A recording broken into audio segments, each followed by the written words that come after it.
For the dust cup. When the dust reaches the max mark, press the dust cup release button to open the bottom cover and empty the dust cup. Press the dust cup release button to remove it from the vacuum cleaner. Remove the HEPA filter first, then rotate the cyclone system to lift it out and take out the built-in pre-filter. The dust cup, cyclone system, pre-filter and HEPA filter can be washed. After cleaning, air dry at least 24 hours before putting them back to use. Put them back in the order you disassembled them. For the illumination soft roller brush, press the brush release button to remove the illumination soft roller brush from the slot. Separate the roller from the side cover.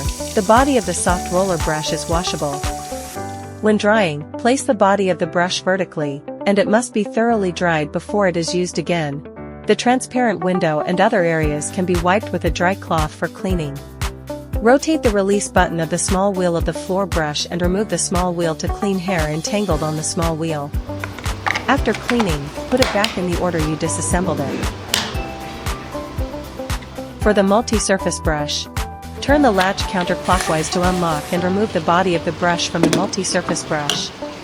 The body of the roller brush can be washed, and it must be thoroughly air-dried before it is used again after rinsing. The transparent window of the multi-surface brush and other areas can be cleaned with a dry cloth. After cleaning, put it back in the order you disassembled it. For the motorized mini brush, turn the lock counterclockwise until it stops, then remove the roller from the roller brush. The body of brush can be washed, and after rinsing, it must be dried thoroughly before it is used again. The transparent window and other areas of the motorized mini brush can be wiped with a dry cloth. After cleaning, put it back in the order you disassembled it. For the battery disassembly, press and hold the battery pack removal button and slide back to remove the battery pack. Then follow the steps to install a new battery pack.